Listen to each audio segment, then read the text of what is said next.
नमस्कार. आज आपण अशा एका व्यक्तीची गोष्ट समजून घेणार आहोत ज्या व्यक्तीनं एका डोळ्यानं पुस्तक लिहिलं. आता तुम्हाला प्रश्न पडेल की एका डोळ्यानं कसं पुस्तक लिहिलं जाऊ शकतं, तर तीच तर खरी स्टोरी आज आपल्याला बघायची आहे. आणि त्या व्यक्तीचं नाव होतं gene Dominic Bobby. Gene Dominic Bobby हे फ्रान्सचे होते आणि फ्रान्समध्ये इले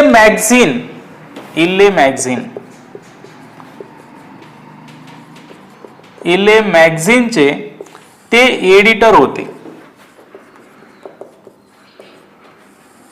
म्हणजे इले मॅगझिनचे ते संपादक होते, एडिटर होते. पुन्हा एकदा सांगतो, आपण स्टोरी बघतो आहोत जीन डॉमिनिक बॉबी ह्या व्यक्तीचे. जीन डॉमिनिक बॉबी हे काय काम करत होते, तर हे एडिटर होते, संपादक होते. कुठं? इले मॅगझिन मध्ये, फ्रान्समध्ये. त्यांचं सर्व काम व्यवस्थित चालू होतं आणि अतिशय हुशार व्यक्तिमत्व, त्याचबरोबर अतिशय श्रीमंत व्यक्तिमत्व सुद्धा.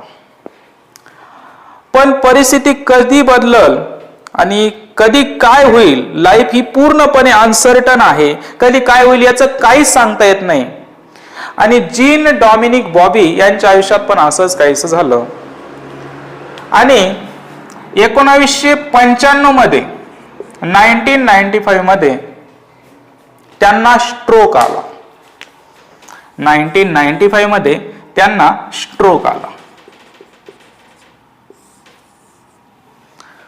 आता बऱ्याच जणांना माहिती असेल किंवा काहींना माहिती पण नसेल की स्ट्रोक म्हणजे काय. तर स्ट्रोक म्हणजे आपल्या ब्रेनला जो रक्त पुरवठा व्हायला पाहिजे तो एक तर थांबून जातो किंवा कमी प्रमाणात होतो, तेव्हा त्याला आपण म्हणतो स्ट्रोक. पुन्हा एकदा सांगतो, आपल्या ब्रेनला फंक्शन करण्यासाठी जो रक्त पुरवठा जायला पाहिजे तो एक तर थांबून जातो किंवा कमी प्रमाणात जातो, त्याला आपण म्हणतो स्ट्रोक. आणि स्ट्रोकचे 2 प्रकार आहेत. त्या स्ट्रोकचा पहिला प्रकार आहे तो म्हणजे इस्केमिक स्ट्रोक. Ischaemic stroke. आणि अजून एक प्रकार आहे, त्याचं नाव आहे तो म्हणजे हेमेरेजिक स्ट्रोक.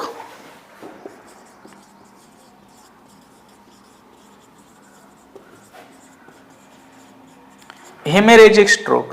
आता याची हेमो नाही होत, याचा उच्चार वेगळा आहे. हेमेरेजिक स्ट्रोक आहे. आणि हा इस्केमिक न होता इस्केमिक स्ट्रोक, असे 2 स्ट्रोकचे प्रकार आहेत. स्ट्रोक म्हणजे काय की आपल्या ब्रेनला जो रक्त पुरवठा व्हायला पाहिजे तो रक्त पुरवठा एक तर कमी प्रमाणात होतो किंवा पूर्णपणे स्टॉप होऊन जातो, त्याला आपण स्ट्रोक म्हणतो. आणि या स्ट्रोकचे 2 टाइप्स आहेत. एक आहे इस्केमिक स्ट्रोक आणि एक आहे हेमेरेजिक स्ट्रोक, असे त्याचे 2 टाइप्स आहेत. मग आता इस्केमिक स्ट्रोक मध्ये काय होतं, तर इस्केमिक स्ट्रोक मध्ये ज्या रक्तवाहिन्या आहेत, आर्टरीज किंवा व्हेन्स ज्या आहेत, ज्या रक्तवाहिन्या आहेत, तर तिथं रक्त गोठतं. याच्यामध्ये रक्त गोठते, क्लॉटिंग होते, क्लॉट होतं, रक्त गोठतं. कशामध्ये? इस्केमिक स्ट्रोक मध्ये. आणि हेमेरेजिक स्ट्रोक मध्ये काय होतं, तर हेमेरेजिक स्ट्रोक मध्ये रक्तवाहिन्या फुटतात, म्हणजे आर्टरी किंवा व्हेन्स वगैरे.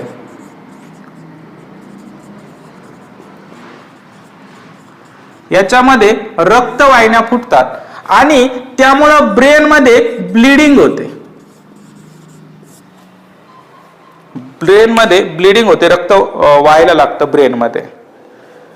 म्हणजे असे 2 प्रकारचे स्ट्रोक आहे. पुन्हा एकदा सांगतो काय काय झालं. जीन डॉमिनिक बॉबी यांची आपण स्टोरी बघतोय.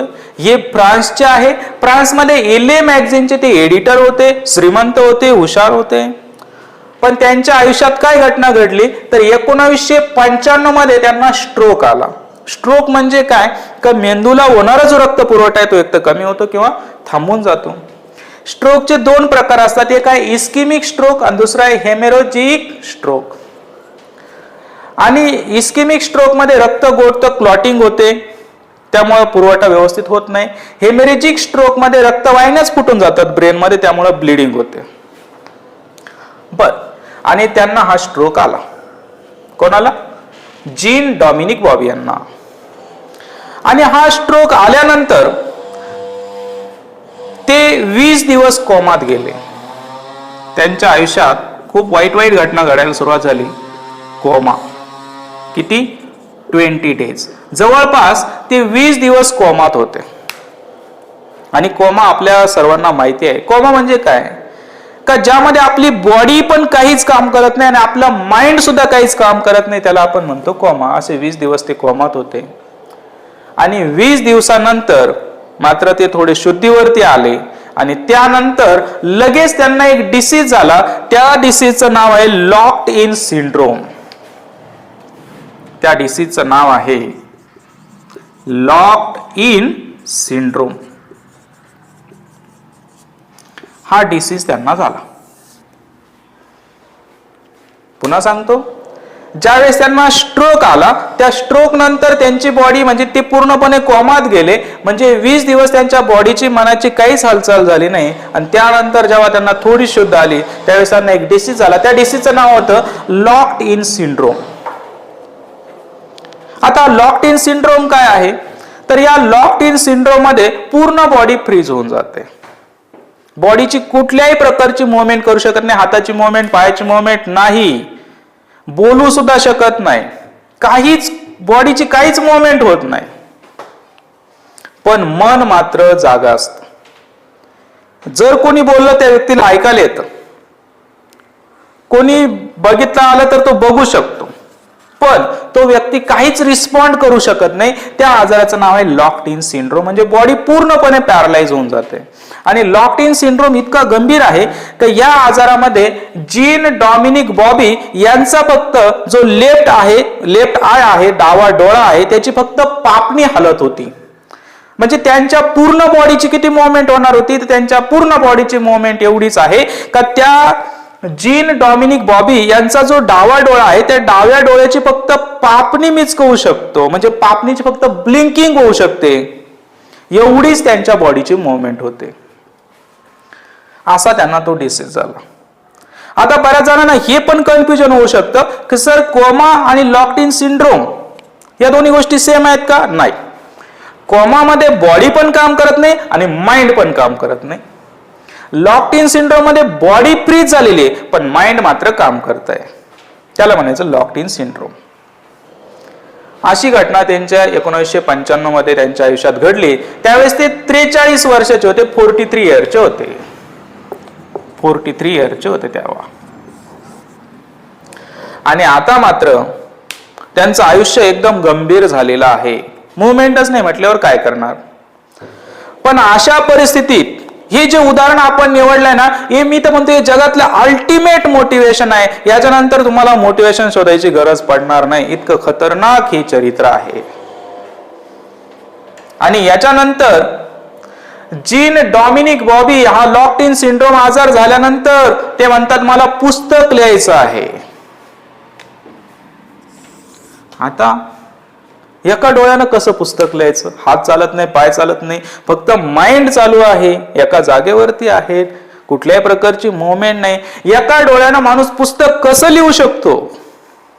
पण बघा, हीच तर खरी स्टोरी आहे. त्यांची जी असिस्टंट होती, त्यांना ऐकायला तर येत होतं, ती तिथं यायची दररोज आणि ती काय करायची? लेटर वाचायची. Letter ABCD. आणि त्यांना जे लेटर गरजेचं होतं त्याच्यावरती ते आईज ब्लिंक करायचं. तो जो लेफ्ट आहे तो ब्लिंक करायचे, तो डोळा मिचकावायचे, आय ब्लिंक करायचे. आणि त्यांनी जेव्हा तो आय ब्लिंक केला, सपोज त्यांनी यस या लेटर 3 म्हटल्यानंतर जर आय ब्लिंक केला असेल, जर त्यांच्या असिस्टंटने म्हटलेलं आहे यस आणि त्यावेळेस जर त्यांनी आय ब्लिंक केला असेल, डावा डोळा जर ब्लिंक केला असेल, तर त्यांचे असिस्टंट लेटर लिहून घ्यायची यस. जर त्यांनी पी लेटर बोलल्यानंतर जर आय ब्लिंक केला तर त्यांची लिहून घ्यायची ते असिस्टंट पी. तर अशा पद्धतीनं ते शब्द तयार करत होते आणि वाक्य तयार करत होते, पॅरेग्राफ तयार करत होते. एवढ्या पेन मध्ये त्यांनी पुस्तक लिहिण्याचा निर्णय घेतला. आणि अशा पद्धतीनं जिथं आपण सहज एक शब्द लिहू शकतो तिथं त्यांना एक एक स्पेलिंग सांगून तो शब्द तयार करायचा होता, पूर्ण सेंटेन्स अगोदर मनात तयार करायचं होतं. पण त्यांनी मात्र हार मानली नाही.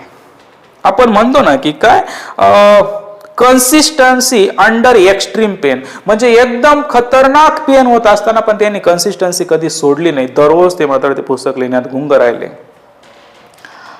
आणि अशा पद्धतीनं एखादा माणूस आपल्याला सर्व असताना आपले पोरं म्हणतात की नाही आम्ही 1 तास अभ्यास करू शकत नाही, 2 तास अभ्यास करू शकत नाही. जीन डॉमिनिक बॉबी यांची बॉडीच अस्तित्वात राहिली नव्हती. एक प्रकारे त्यांनी फक्त डाव्या डोळ्यानं पुस्तक लिहिलं आणि त्या पुस्तकाचं नाव आहे the diving bell and butterfly.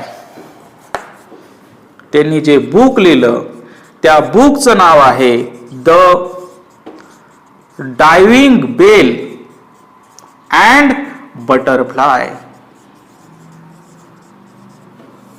The diving bell and butterfly. इतकं विचारपूर्वक त्यांनी नाव दिलेलं आहे. तर डायव्हिंग बेल अँड बटरफ्लाय म्हणजे काय, तर याचा मिनिंग सुद्धा खूप सुंदर आहे. डायव्हिंग बेल म्हणजे एक प्रकारे पिंजरा आहे. त्यांनी स्वतःची कल्पना केलेली आहे की डायव्हिंग बेल म्हणजे माझा ही बॉडी आता तुरुंगवास झालेली आहे आणि या तुरुंगवासामध्ये बटरफ्लाय म्हणजे मनसोक्त उडणारं मन आहे. अशी कल्पना करून त्यांनी त्यांच्या आयुष्यातले प्रसंग त्याच्यात सांगितलेले आहेत. जगामध्ये बेस्ट सेलर नावाचे पुस्तक बेस्ट सेलर झालेलं आहे the diving bell and butterfly. त्याच्यावरती एक मूवी पण आलेली आहे. इंडियामध्ये ती जनरली दिसत नाही आपल्याला. The diving bell and butterfly. तर अशा पद्धतीचं त्यांनी पुस्तक लिहिलं. आणि सांगायची गोष्ट अशी आहे का हे जे डायव्हिंग बेल अँड बटरफ्लाय हे पुस्तक आहे तर हे त्यांनी कंप्लीट केलं 1997 ला, 1997 ला. 1997 ला त्यांनी हे पुस्तक कंप्लीट केलं. आणि आपण म्हणतो की एखादी गोष्ट करण्यासाठी जर आपण पूर्णपणे जर कमिटेड असलो ना तर देव सुद्धा आपल्याला सहकार्य करतो. आणि बघा 1997 ला त्यांनी पुस्तक पूर्ण केलं आणि त्याच्या पुढच्या 10 दिवसात आफ्टर 10 डेज 10 दिवसानंतर त्यांचा मृत्यू झाला. त्यांचं पुस्तक कंप्लीट झालं 1997 ला आणि 10 दिवसानंतर मात्र त्यांची काय झालेली आहे, डेथ झालेली आहे. 1997 ला त्यांची डेथ झाली. त्यांनी हे जे पुस्तक लिहिलं तर हे पुस्तक लिहिण्यासाठी त्यांना डोळ्यांची जी ब्लिंकिंग आहे, जी उघडझाप आहे, तर ती किती वेळेस करावं लागली माहितीये? ती करावं लागली 2 लाख वेळेस. एवढ्या टाइम्स 2 लाख वेळेस त्यांनी त्यांच्या डोळ्यांची, त्या डाव्या डोळ्याची उघडझाप केली. तेव्हा कुठं हे पुस्तक तयार झालं. आज आपल्याला सर्व देऊन आपण जे रडतोय तर असे चरित्र आपण कधी कधी बघितले पाहिजे. यांच्याकडून आपण प्रेरणा घेतली पाहिजे का शेवटच्या क्षणापर्यंत, लास्ट मोमेंट पर्यंत सुद्धा लढण्याची जिद्द, लढण्याची चिकाटी आपण या लोकांकडून शिकू शकतो. आणि मला नाही वाटत याच्यापेक्षा वेगळं तुम्हाला अजून काही मोटिवेशन द्यायला पाहिजे. जीन डॉमिनिक बॉबी अतिशय आपल्याला प्रेरणा देणारे हे व्यक्तिमत्व. आज आपण त्या चरित्रावर थोडा विचार केला. आपण आपल्या जीवनामध्ये ज्या काही छोट्या मोठ्या अडचणी असतील त्या तर आपण सहज पार करू अशी प्रेरणा आपण त्यांच्याकडून घेऊ. आणि आज आपण इथं थांबू. धन्यवाद. जय हिंद.